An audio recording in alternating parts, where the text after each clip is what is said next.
Alright, Daredevil 2003 is a movie a lot of people have talked about. Out of all the films I've seen, it is now one of them. This movie, before I get into it, I want to talk about how it got made. Now, in the late 90s, Marvel was really struggling, so they sold the film rights to a lot of their characters to different studios to stay afloat. They did this with the Fantastic Four, with the X-Men, Spider-Man, with Iron Man. I can't remember how much they sold Iron Man for, but it eventually got reverted to Marvel. Funny enough, Daredevil was one of those characters that got sold to Fox. There's some really interesting stuff about Spider-Man in there, but it's not a Spider-Man video. If I ever cover Spider-Man 2002, I will get there. But this film, it was, it's okay. It's not the worst film I've ever seen, but it's not good, you know? I had some level of enjoyment watching it until I didn't, and I turned it off for a bit, and then I watched the rest later. Okay, I gotta be honest, I was taking notes for the first 15 minutes, and then I just stopped. Here you go, mate. Go and see the second half. It's shit. So I'm gonna talk in depth about the first 15 minutes, and then the rest of the film is just gonna be whatever comes to my mind to talk about it. I have this in my notes, and I don't really know why I put this. I put 20th Century Fox logo is here. That sure is something. I don't know what I meant by this, but, you know.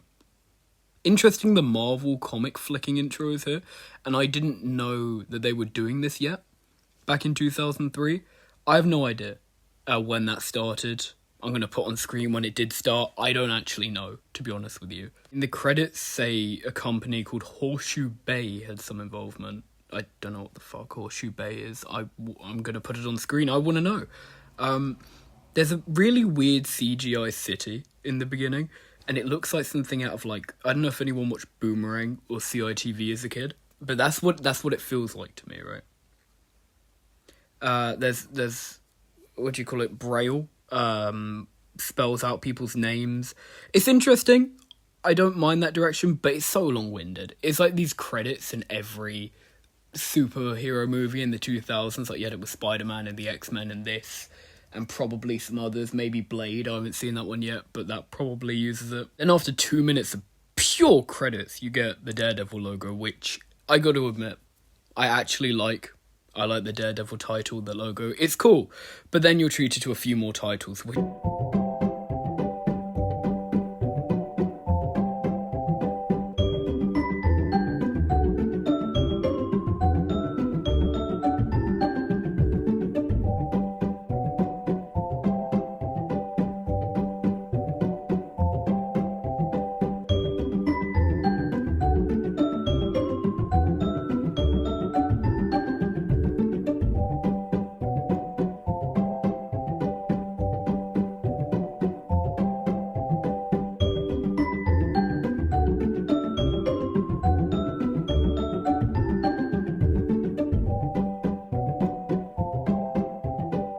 which is just awesome.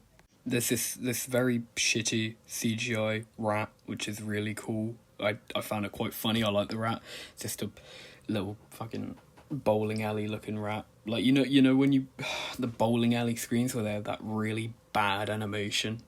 It looks like one of those. I promise that's the last time I'm going to be mean about the CGI. It was making it in 2003. This movie is just... It's that era where they think they can do anything with CGI. That's what it feels like. And they're like, oh, we can do this with CGI. And it doesn't look great. But yeah, I'm going to leave the CGI alone now. Because it is 2003. I need to keep that in mind. Okay, right. The origin story is actually quite well done. There was one thing I didn't like, and that's that these kids want to beat up a blind kid. And I see this trope all the time in movies.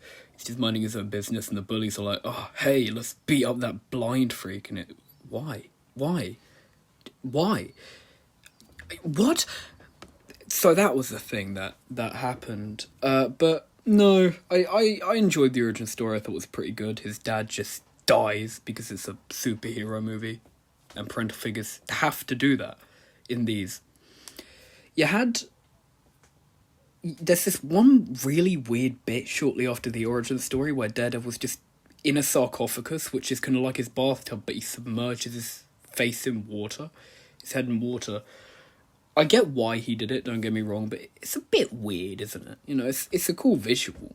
but it's just like, you're blind, you're gonna drown. And I don't know. I feel like if I was directing Daredevil, I would have had a scene where he almost drowns in the pool, but that's just me.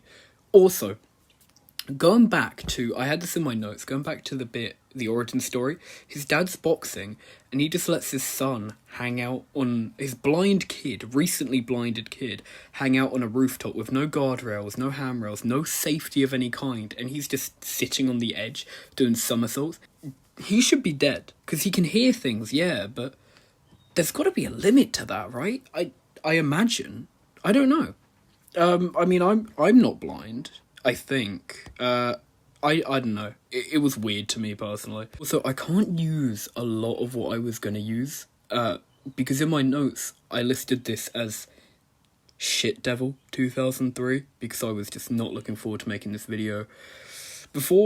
After I got to the origin story, and I got to that Bitrees in the bath, I was like, this is okay. I paused the film, and I go make myself a burger, right? The burger was really good. I'm giving this film a point for that. But I'm also taking away a point because I undercooked the burger and then I needed to go for a shit. But the shit I took was actually one of the best parts of this film. It was quite good. It flowed out nice. So, point for that. So it's still up a point, I think. So on a scale of 1 to 10 at the minute, it's at a 1. Colin Farrell is here. He's in the film, apparently. Now, all of a sudden, he plays Bullseye. And he does some stuff in the film that I don't... a lot of stuff happens and he does some of it. He looks like the Joker from Suicide Squad if he had a baby with Killer Croc from Suicide Squad, and I mean that in the worst way. He looks like he thinks he looks cool and he really just doesn't, I'm actually going to take a point away for having... No, I'm not. I've taken all the points away. There's only 2. I think there's only 1 point I've given. I'm going to give this film another point for Kingpin. Very good actor who portrayed him. Love him. He was great as Kingpin. I actually quite enjoyed that. I thought he did a very good job. I am going to say this film is very overstuffed. Right. It's got the Elektra saga. It's got Bullseye. It's got Kingpin. And it's just all too much. It is just too much. I think it could have worked, because it's also an origin story too. That's 4 different stories you're trying to fit in one film. And also there's some lawyer shenanigans going on. And it just all doesn't work. I think if they prioritised it, it could have been quite good. What I will say as well is a lot of people are in this, right? You've got Jon Favreau playing Nelson, Foggy Nelson. You've got Karen Page is here. Kevin Smith is here somewhere. Don't know what he's doing, but he's here. And it's just... I can really see what they were going for, but they just stuffed the film too much. And I think it's his detriment. But all in all, I think this film is not as bad as people say. I want to give it a point for Ben Affleck, and I want to give it a point for Kingpin. And the origin story, I give it a 3 out of 10. To be honest, Kingpin is very good. He actually makes his scenes pretty cool. He's a good actor. Love him. Anyway, that's all I've got to say about Daredevil 2003. If you want to... I don't know why you would, but if you want to talk about it, don't, actually. I might turn comments off just so no one can talk to me about this film. Alright, bye.